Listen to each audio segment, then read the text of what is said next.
Do do do do do do do do do do do do do. Extras.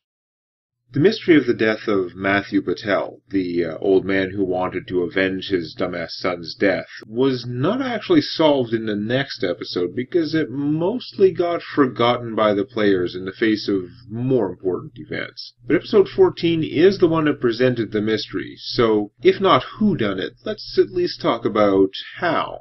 The man died in his chair. No visible wounds. Didn't look like he'd struggled or even moved, really. Could have been death magic. Or he could have died in his sleep, napping upright. Maybe, if they hadn't found that out-of-place, almost lasagna-like, rectangular slice of layered, slightly decayed brain matter.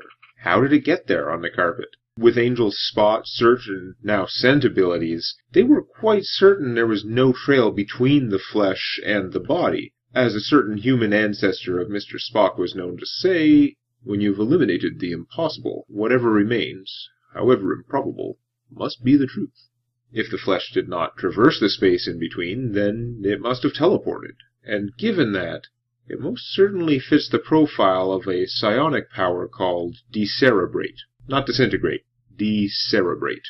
An ability which, on a failed saving throw, teleports a chunk of the target's brain, a part you will miss. The result is not instant death, but the target is lobotomized, left in a vegetal state, and dying within 1d4 days. Elementary, my dear Draven.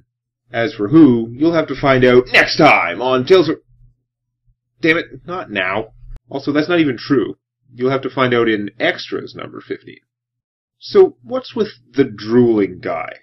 He didn't talk, his eyes looked unfocused, there was clearly something wrong with him, and when we played through this, I made sure to put in little bits of description that hinted at this, hinted pretty hard.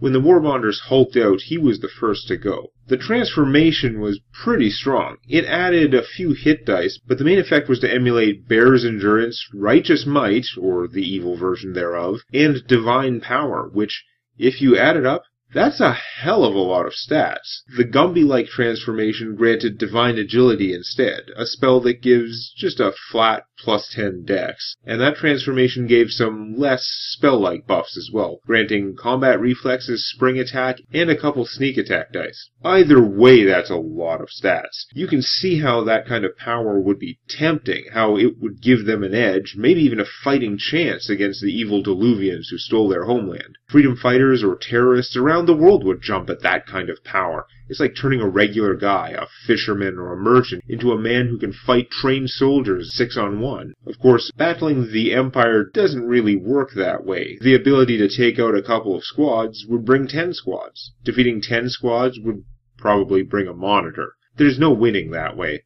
But that's how freedom terrorists think. In any case, the Drooling Guy was a clue that there was something wrong with these guys, maybe even the normal-seeming ones, and his presence added to the little guy's anguish to give the idea that whatever was going on here was not good for the Warbond, and certainly not any kind of informed consent. And later, when they learn a little more about those crystals that protrude from their foreheads when they transform, let's just say the Drooling Fellow's gem was in there a little too deep.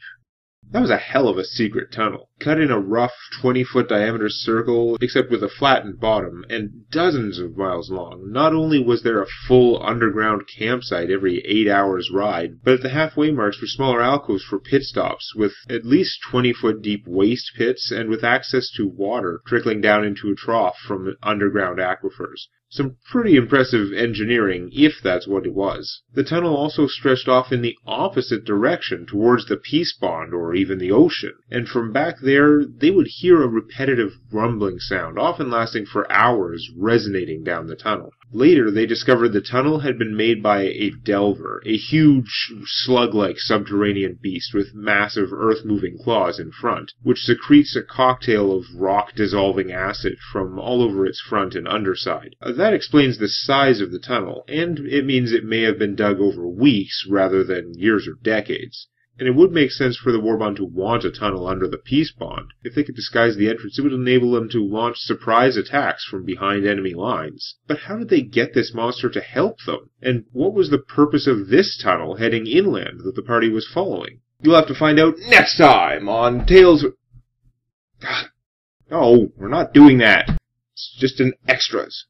They eventually learned that the mysterious Tiger Lord had bought the services of the Delver with a cubic foot of pure platinum. Not for currency, but as a delicacy for the rock and metal-eating creature. Little One thought they should try to buy off the Delver themselves the same way, in order to dig an assault tunnel under the sea, all the way to the Diluvian Empire's home islands in the Balian archipelago. But while that seemed like a cool plan, they were as ill-equipped to assault the capital as the war bonders were to take on the KT settlements on the coast of the Peace Bond, though someone made the point, by the time it gets there, we'll have leveled up. Also, as amazing as this creature was at digging, crossing under the ocean would bring up serious depth, pressure, heat issues. Plus, the tunnel would be much longer. And although they have some money, do you know how much that cube of platinum would cost? Likely the Tiger Lord had some better source rather than just buying it. If anyone's wondering about the physics of being underground, and particularly that tunneling under the ocean stunt, the physics in the campaign world do work a little bit different. You know that when you go deeper underground, it gets hotter, and similarly, when you go deeper into the ocean, the pressure increases. Both of those things still happen in this world, but slower. It's not as big a problem. Of course, in the other planes, this sort of physics can be even more different. I mentioned before my habit of introducing the exception before the rule. Well, let's see.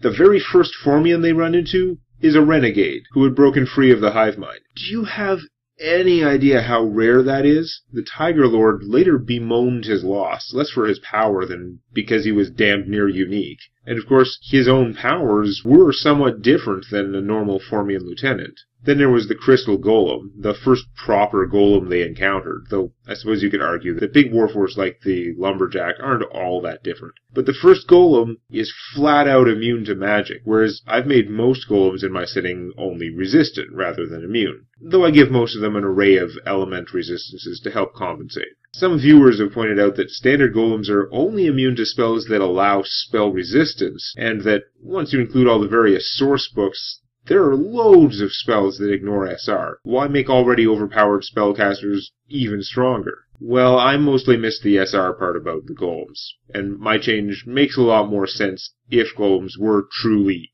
immune. But the way I do it, the rare golems that are immune, like the Scion Killer here, they are really immune. That was their job. I like that, thematically. And overall, our group has so little in the way of offensive spellcasting and practice, it hasn't made much difference. And now I know. The Goo Man, actually, not much is known about Goo Men like him. Maybe he's a totally ordinary Goo Man with his screechy voice and goo wings and shard spray attack. Also, in the video, I mistakenly said he was based off the stats and abilities of a wyvern or something. Clearly, I meant a manticore. You know, the flying cat things that fire a spray of spikes from their barbed tails. I reskinned the manticore, gave it +2 strength, and that fairly impressive defensive power, reducing each damage die by 2. And for that, I bumped up its challenge rating by 1. But changing what it was in-game made it so much more interesting and memorable than, fighting a manticore.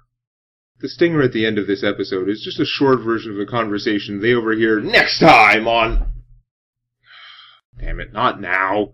I wanted to foreshadow it, because seriously, this was the most awesome moment I've had in a game in some time. If you've ever GM'd, you know how hard it is to get players to run away. Well, I wasn't quite going for that, and of course they didn't, but the cold distillation of their odds, the estimation of casualties, the implication of powerful divination-based foreknowledge, it was all given credibility by the fact that they clearly know their own guy will lose. They know he has very little chance of winning the fight, which, from the player's point of view, even the characters, well, of course the guy's going to lose. But every other boss, almost every enemy, they all think they are going to win. Just by admitting, and admitting it calmly, that this guy is going to die, that suddenly makes the prediction of him killing at least one member of the party feel so much more real. In character, they're like, holy shit, these guys know what's going to happen. Out of character, they're like, ugh, GM must have something really nasty he's going to pull.